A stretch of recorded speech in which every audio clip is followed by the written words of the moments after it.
عقل ان کے اندر ہو تو پھر ان کا جو مال اور اسباب ہے وہ ان کے حوالے کیا جائے اور نہایت دیانتداری سے کیا جائے. یہ وہ احکامات ہیں جو ہمارے آقا و مولا تاجدار کائنات صلی اللہ تعالیٰ علیہ وآلہ وسلم نے امت تک پہنچائے. جیسے کہ آپ سورہ البقرہ کی آیت دیکھتی ہیں 220 آیت، اور بہت ہی جامع اور بہت ہی اس کے اندر سارا سمودیہ ہے. اللہ تبارک و تعالیٰ نے بہت ہی جامع انداز میں بیان فرمایا کہ وَيَسْأَلُونَكَ عَنِ الْيَتَامَى، یہ آپ سے سوال کرتے ہیں کیونکہ جس وقت حضور پنوح علیہ السلام جس دور کے اندر آئے وہاں پر تو ایک وحشت کا اور خود غرضی کا اور بے حسی کا ایک عجیب عالم تھا. جاہلیت کا دور تو کہا ہی جاتا ہے اس سے، لیکن یہ ان چیزوں کا بالکل نہیں رکھا جاتا تھا. کوئی قانون نہیں تھا کسی قسم کا نہیں، اور یتیموں کے ساتھ تو بہت ہی برا اور مسکینوں کے ساتھ سلوک تھا.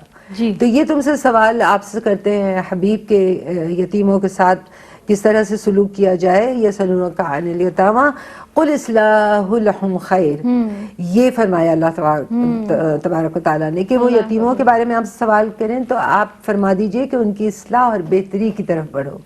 یتیموں کی اصلاح اور بہتری کی طرف بڑھو. وَإِن تُخَالِطُوهُمْ فَإِخْوَانُكُمْ، وہ تمہارے بھائی بند ہیں، تم ان کے ساتھ مل جل کے رہو، تم ان کی اصلاح کی طرف بڑھو، وہ ان کے ساتھ جو کر سکتے ہو وہ تم کرو. یعنی اس کے اندر فرمایا گیا ہے. پھر آگے فرمایا کہ اللہ تبارک و تعالیٰ جانتا ہے کہ کون مفسد ہیں، اللہ تبارک و تعالیٰ جانتا ہے کہ کون مصلح ہیں، اصلاح کرنے والے، اور اگر اللہ چاہتا تو تمہیں سخت مشکل میں ڈالتا، وہ اختیار اور حکمت والا ہے.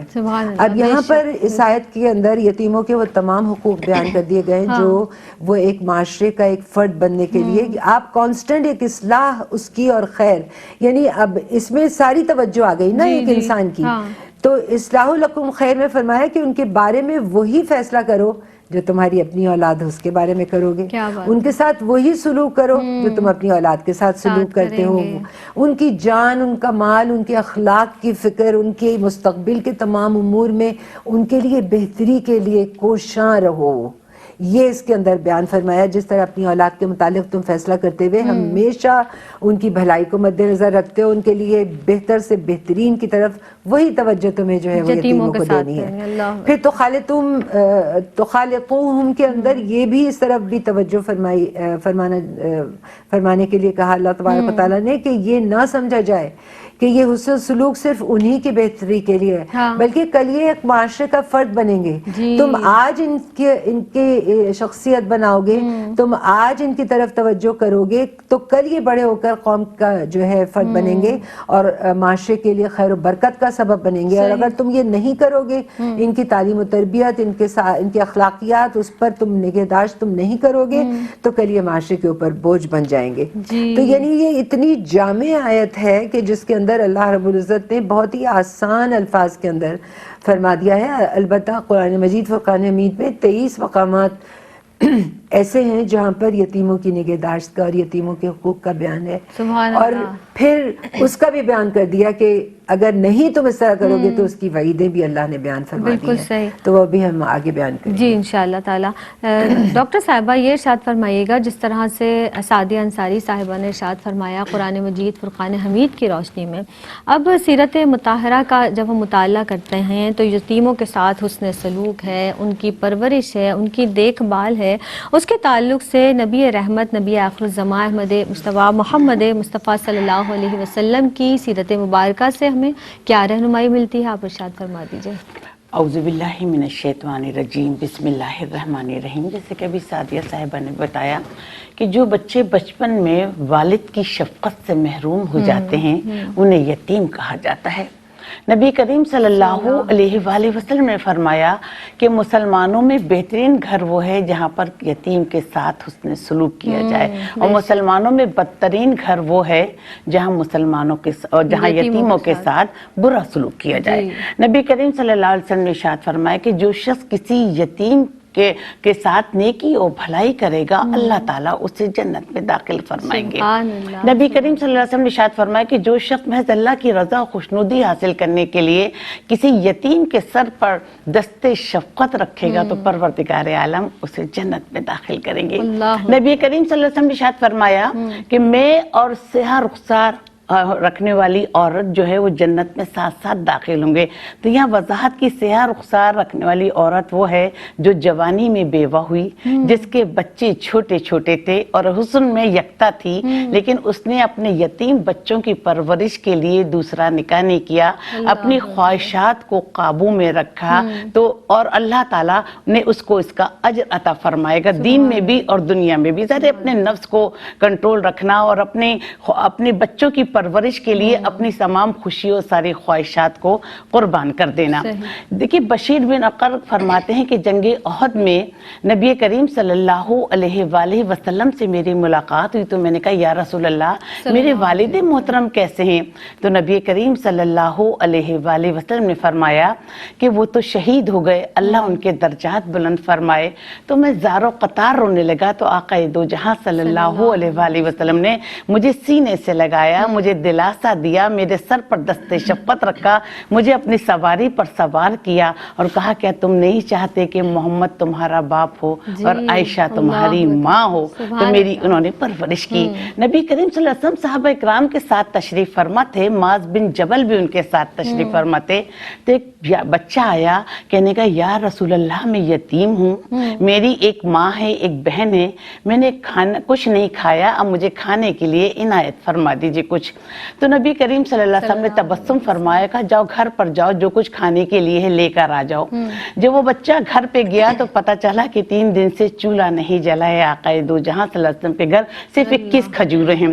دیکھیے وہ بچہ 21 کھجوریں لے کر آ گیا, تو نبی کریم صلی اللہ علیہ وسلم نے فرمایا کہ دیکھ بیٹا 7 کھجوریں تیرے لیے, 7 تیری ماں کے لیے, 7 تیری بہن کے لیے, شفقت کی اور رحمت کی اور محبت کی دعا فرمائی اس کے لیے. جب وہ بچہ جانے لگا تو حضرت معاذ بن جبل جو نبی کریم صلی اللہ علیہ وسلم کے ساتھ بیٹھے تھے, اٹھے چپکے سے اور اس بچے کے سر پر شفقت سے ہاتھ پھیرا اور پھر آقا دو جہاں صلی اللہ علیہ وآلہ وسلم کے پاس آ کر بیٹھ گئے.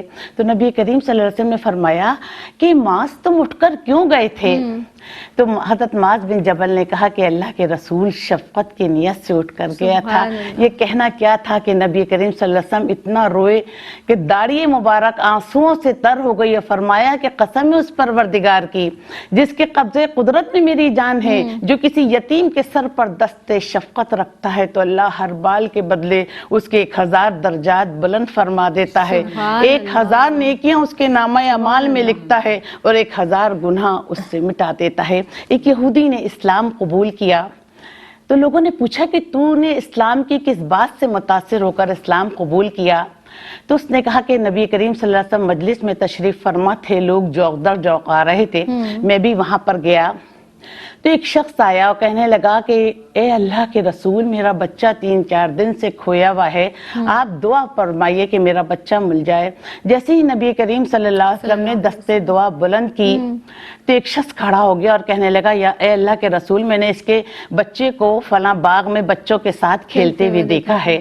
تو جیسے ہی وہ شخص والہن انداز میں بھاگنے لگا تو نبی کریم صلی اللہ علیہ وسلم نے اس کا ہاتھ روک لیا, کہا رک جاؤ, روکنے کی کوئی وجہ ہوتی ہے؟ تو کہنے یا رسول اللہ مجھے کیوں روک رہے ہیں, میرا بچہ مجھے مل گیا, والہن انداز. تو پھر نبی کریم صلی اللہ علیہ وسلم نے فرمایا کہ تم باغ میں جاؤ تو اپنے بیٹے کو بیٹا کہہ کر مت بلانا, اس کا نام لینا, اسی کی ہو سکتا ہے کہ اس باغ میں کوئی یتیم بچہ ہو, تمہارے دل میں بلا کی محبت ہوگی, بلا کی تڑپ ہوگی. جب تم اس بچے کو یتیم کہہ کر, اس بچے کو بیٹا کہہ کر بلاؤ گے تو یتیم کے دل میں خیال آ کہ کاش میرا باپ بھی زندہ ہوتا, مجھے بھی فرط محبت سے اپنے گلے سے لگاتا, کاش میرا باپ بھی مجھے اتنی تڑپ اور لگن کے ساتھ آواز دیتا.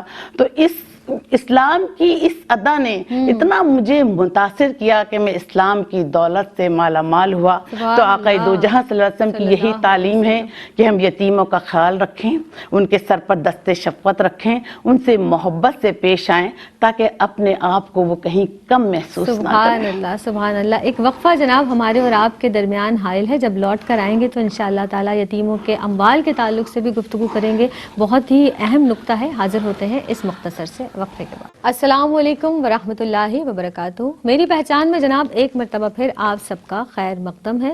جو عنوان لے کر ہم آپ کی خدمت میں حاضر ہوئے ہیں جناب، وہ ہے یتیموں کے حقوق، اور یہ بہت ہی اہم موضوع ہے۔ اور اس کے ساتھ ساتھ جس نقطے پر ہم نے بریک لیا تھا اور واپسی پر ہم نے آپ سے کلام کیا تھا کہ ہم اس پر تفصیلی کلام کریں گے، مہمان شخصیات ہمارے ساتھ موجود ہیں، ان کی جانب بڑھیں گے۔ ہمارے ساتھ موجود ہیں سعدیہ انصاری صاحبہ اور پروفیسر ناہید ابرار صاحبہ تشریف فرما ہیں۔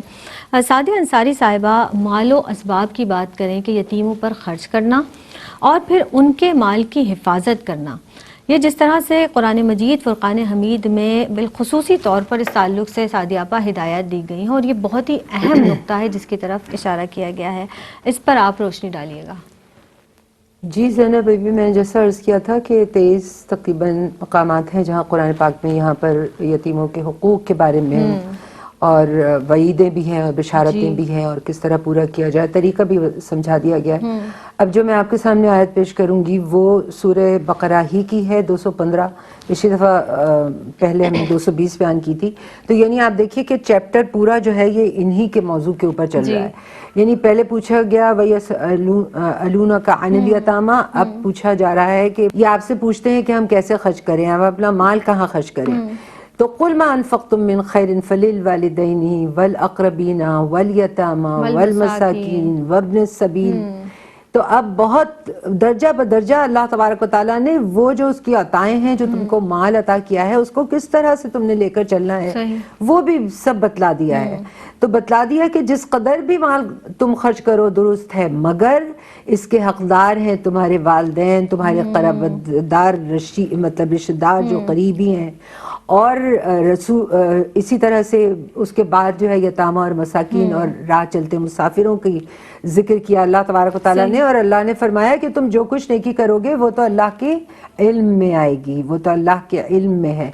پھر سورہ انفال میں اب دیکھیے مال غنیمت کا پورا ذکر ہے سورہ انفال میں، تو اب یہاں بھی جو وہ مال غنیمت آ رہا ہے، جنگیں ہو رہی ہیں، غزوات ہو رہے ہیں، اور جو آ رہا ہے اس پر بھی حکم اترتا ہے عرش سے کہ جو مال غنیمت تمہارے پاس ہے، تم نے پایا ہو، اس کا 5واں حصہ اللہ کے لیے، اس کے رسول کے لیے، رسول علیہ السلام کے قریبی رشتہ داروں کے لیے، اور پھر وہی یتامہ اور مساکین کے لیے۔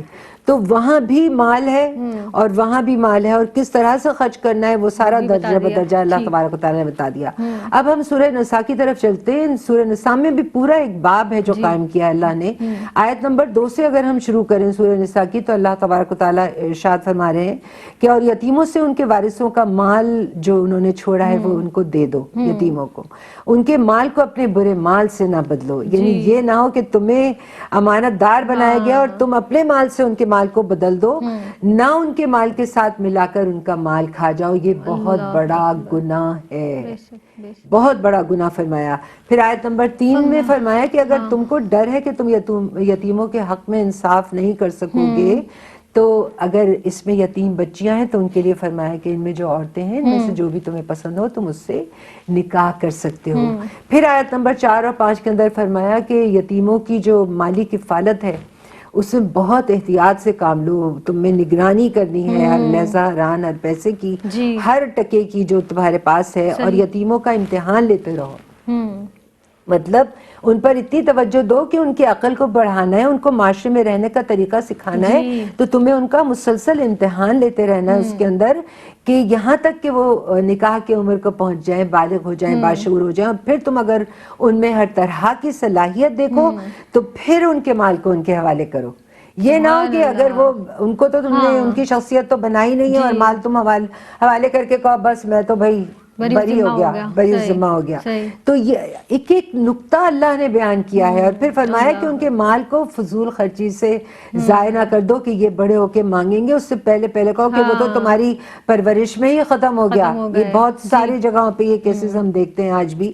تو اپنا حق طلب کرنے کے جب وہ قابل ہو جائیں گے تو ایسا نہ ہو کہ وہ تم سے مانگے اور تم کہو کہ وہ تو ضائع ہو گیا تمہاری پرورش میں۔ پھر سورہ الفجر کے اندر ان کی تکریم کا ذکر اللہ نے فرمایا ہے کہ وہ لوگ جو ان کی تکریم نہیں کرتے، کیونکہ ہم نے جیسا پہلا عرض کیا تھا کہ یہ وہ دور ہے جہاں یتیموں کے ساتھ، مساکین کے ساتھ، محتاجوں کے ساتھ، غریبوں کے ساتھ کیا حشر کیا جا رہا ہے، ناروا سلوک رکھا، بہت ناروا سلوک رکھا جا رہا ہے۔ اور حضور پنور علیہ السلام جب مکہ مکرمہ کے اندر تھے تو آپ اخلاقی ہدایتیں دیتے رہے، اور قریش کے جفا پیشہ جو رئیس تھے ان کو یہ تعلیمات وہی فرماتے رہے، دولت مندوں کو غریبوں کے ساتھ جو ہے وہ نرمی کا اور فیاضی کی تلقین فرماتے رہے۔ پھر یہ بھی فرمایا کہ انسانی زندگی کی گھاٹی کو پار کرنا اصل کامیابی ہے۔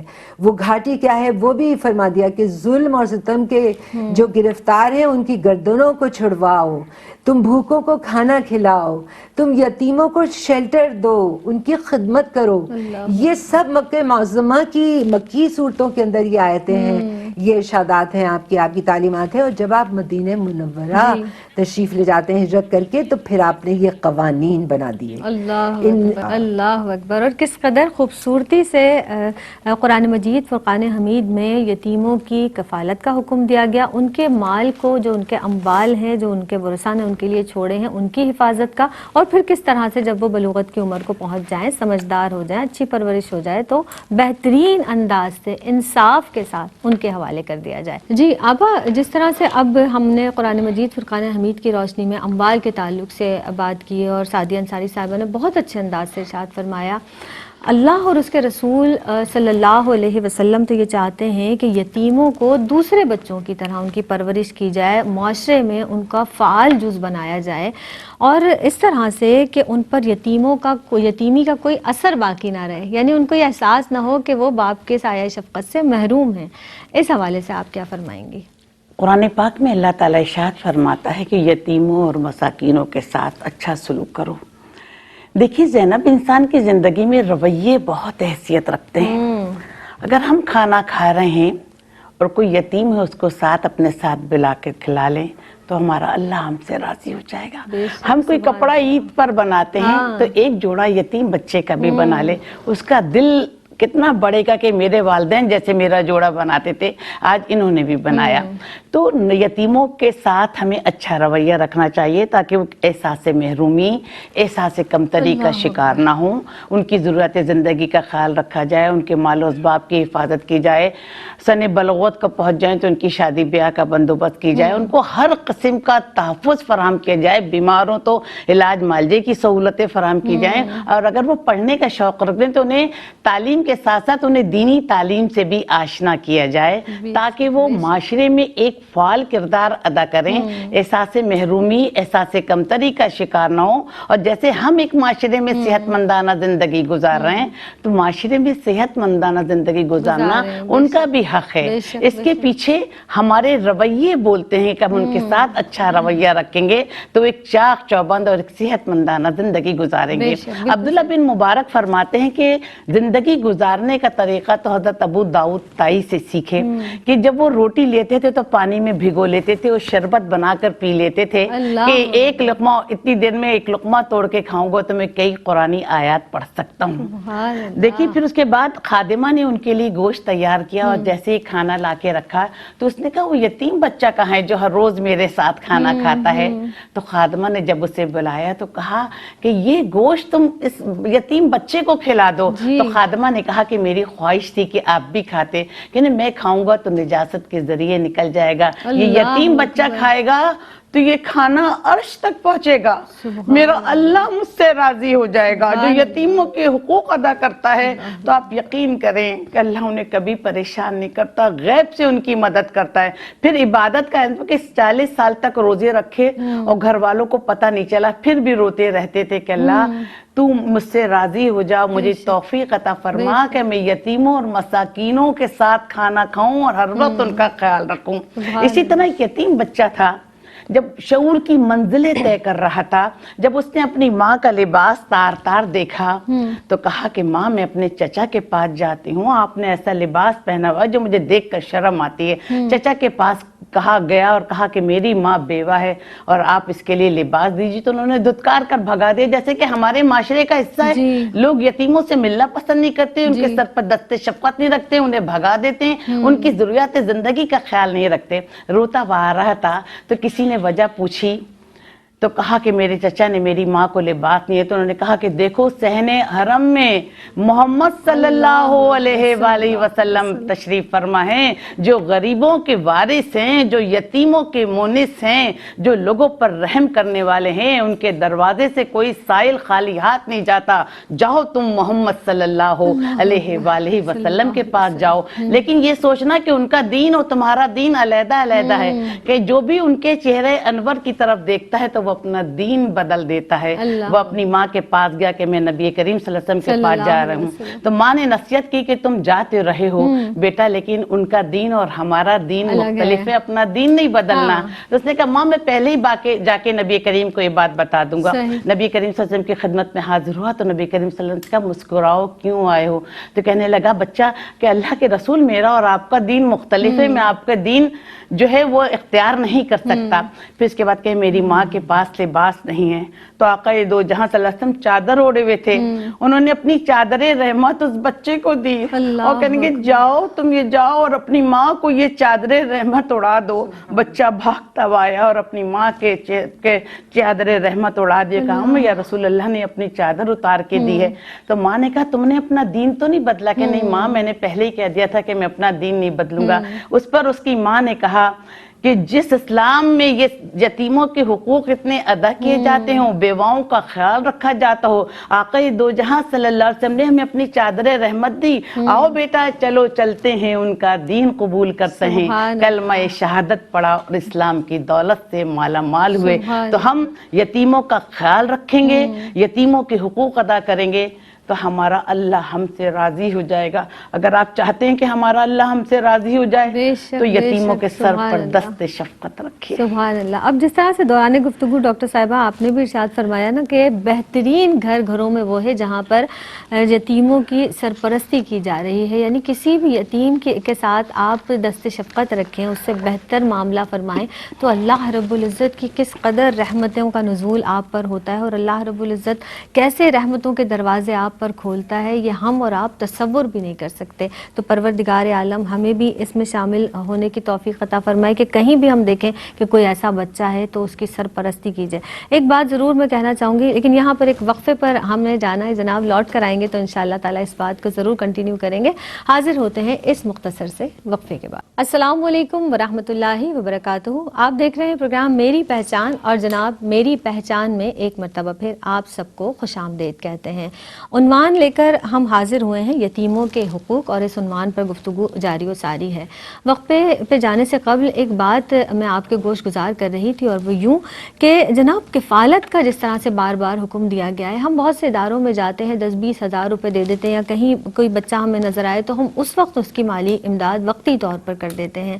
یہ ضروری ہے کہ اس کی تعلیم کا، اس کی تربیت کا پورا انتظام کیا جائے، یا کوئی ایسا بچہ ہو تو اس کی آپ اسکول کی فیس ماہانہ آپ اس کو پے کریں تاکہ وہ اچھا فرد ثابت ہو سکے، وہ تعلیم کے زیور سے آراستہ ہو سکے، اس کی ضروریات کا ایسا خیال رکھ سکیں تاکہ وہ کسی کا محتاج نہ ہو۔ تو یہ بات بہت زیادہ ضروری ہے۔ آپ کی جانب بڑھوں گی، ڈاکٹر صاحبہ آپ موجود ہیں، سعدیہ انصاری صاحبہ آپ بھی تشریف فرما ہیں۔ ایک بہت ہی اہم سوال جو ظاہر ہے، ہم نے حقوق کی بات کی، ہم نے یتیموں کے تعلق سے پڑھا کہ اللہ اور اس کے رسول صلی اللہ علیہ وسلم کی کیا تعلیمات ہیں۔ میں چاہوں گی یتیموں کی حق تلفی کے حوالے سے جو قرآن پاک میں، قرآن مجید فرقان حمید میں وعیدیں آئی ہیں، اس تعلق سے آپ فرمائیے گا۔ زینب، یہ بات سمجھنے کی ہے کہ وہ بچہ جس کے سر سے باپ کا سایہ اٹھ جاتا ہے وہ بالکل ایک عجیب کیفیت میں ہو جاتا ہے۔ اگر وہ اس کی ماں حیات ہے تو وہ بھی ایک عجیب و غریب قسم کا ماحول کریٹ ہو جاتا ہے۔ ایسے ماحول کے اندر اگر بہن بھائیوں میں سے کوئی دست شفقت رکھتا ہے یا ان کی ٹیک کیئر کا ذمہ لیتا ہے تو یہ ایک اتنی بڑی ذمہ داری ہے، اور یہ بہت ہی جو امین لوگ ہیں، جو امانت دار ہیں، وہ اس کو احسن طریقے سے کر سکتے ہیں۔ لیکن زیادہ تر یہی دیکھا گیا ہے کہ ہم آج کے معاشرے میں بھی دیکھتے ہیں کہ اگر کوئی لیتا ہے، ایک تو یہ احسان جتلانا ان کے اوپر کہ ہم جو ہے ہمارے پاس تو وقت اپنی فیملی کو بھی دیکھیں، اس کو بھی دیکھیں، یہ کریں وہ کریں۔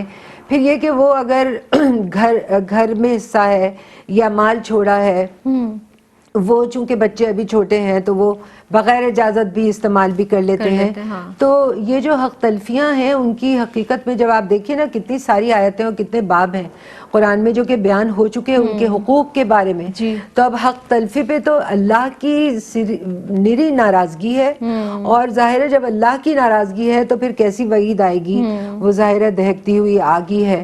تو ہم دیکھتے ہیں کہ سورہ نساء ہی کی جو ہم آیت میں کنٹینویشن چل رہا تھا اس کے اندر 10ویں آیت کے اندر اللہ تبارک و تعالیٰ یہی فرما رہے ہیں کہ جو لوگ یتیم کا مال ناحق طریقے سے کھا لیتے ہیں وہ اپنے پیٹوں میں نری آگ بھرتے ہیں. تو وہ اللہ کا غیظ اور غضب کا کیا عالم ہوگا جب آپ کے لیے دہکتی آگ ڈائریکٹ اللہ نے فرما دیا.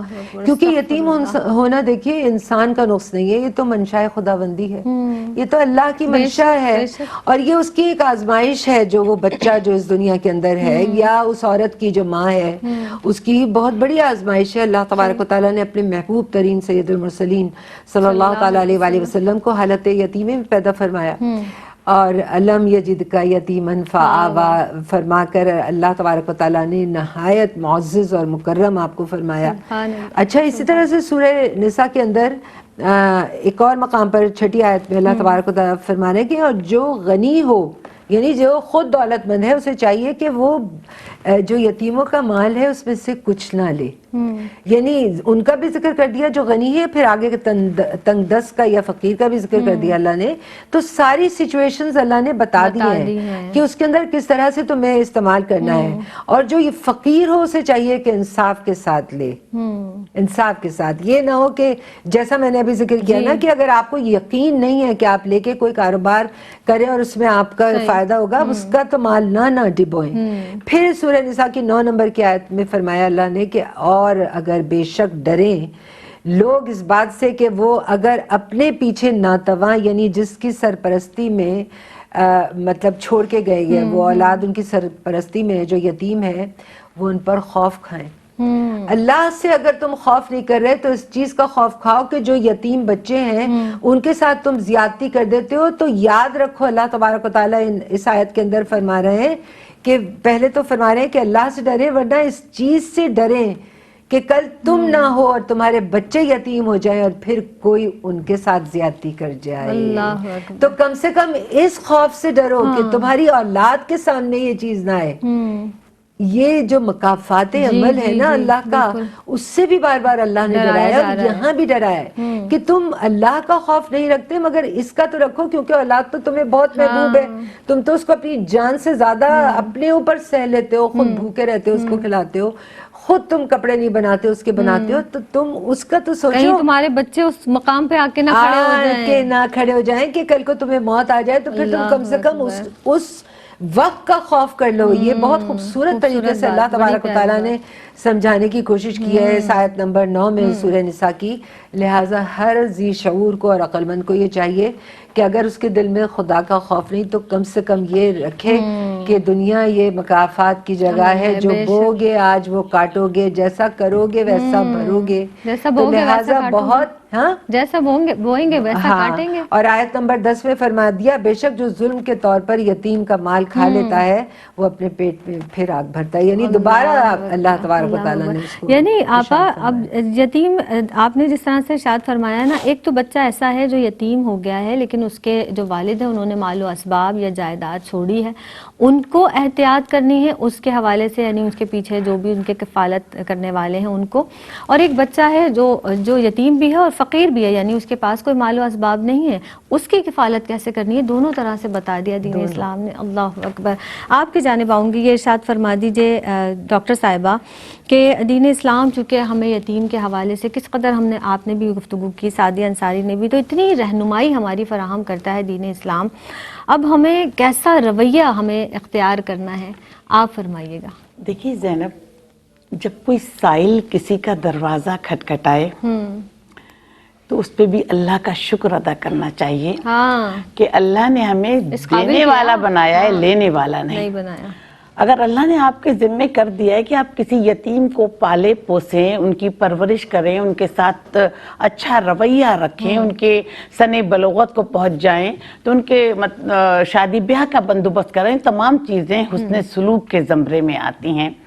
تو اگر ہم کسی یتیم کی پرورش کرنا اور اس کے سر پر دست شفقت رکھنا، اس کی ضروریات زندگی پوری کرنے کی ذمہ داری اللہ تعالیٰ نے ہمیں عطا کی ہے، تو ہمیں اس بات پر بھی شکر ادا کرنا چاہیے اللہ کہ اللہ تو نے ہمیں اس کا، ہماری کوئی اوقات نہیں ہے، ہمارے تو قبضے میں ہماری سانس بھی نہیں ہے، اللہ تو نے ہمیں یہ توفیق دی، اگر تو ہمیں یہ توفیق نہیں دیتا تو ہم لوگوں کے ساتھ کیسا اچھے رویہ کیسے رکھ سکتے ہیں، ہمارا انتخاب کیا، اپنے انتخاب پہ بھی اللہ تعالیٰ کا شکر ادا کرنا چاہیے کہ اللہ نے ہمیں خدمت کرنے والا بنایا، حقوق ادا کرنے والا بنایا، حقوق چھیننے والا نہیں بنایا، حقوق سلب کرنے والا نہ بنایا۔ اور قرآن پاک میں اللہ تعالیٰ ارشاد فرماتا ہے کہ یتیموں کے ساتھ حق تلفی نہ کی جائے، ان کے احترام میں کمی نہ کی جائے اور ان پر ستم نہ کیا جائے۔ نبی کریم صلی اللہ علیہ وسلم نے ارشاد فرمایا کہ جو شخص کسی یتیم کو گھر پہ بلائے اور اسے اپنے ساتھ کھانا کھلائے تو وہ جنت میں داخل ہوگا۔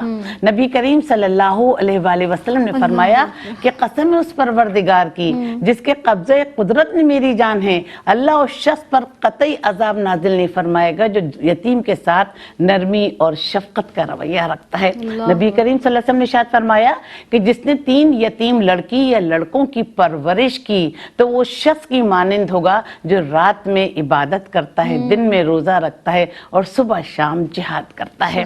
دیکھیے حضرت علی کرم اللہ وجہ نے بچوں کو بلایا اور کہا کہ اگر تمہیں کوئی یتیم کہے تو کہہ دینا کہ وقت کا حاکم حضرت علی تمہارا باپ ہے، اور اس کے بعد زارو قطار رونے لگے، لوگوں سے کہا کہ میرے مرنے کے بعد یتیموں کا خیال رکھنا۔ دیکھیے ابھی سعدیہ صاحبہ بھی یتیموں کو حکومت کہتے کہ عید کا دن تھا، نبی کریم صلی اللہ علیہ وسلم مکہ کے ایک گلی سے گزرے تو ایک بچہ پھٹے پرانے کپڑے پہنے بیٹھا ہے، اداس بیٹھا ہے، تو کہا کہ نبی کریم صلی اللہ علیہ وسلم نے فرمایا کہ آج عید کا دن ہے، سب نے نئے کپڑے پہنے، تم نے نئے کپڑے نہیں پہنے؟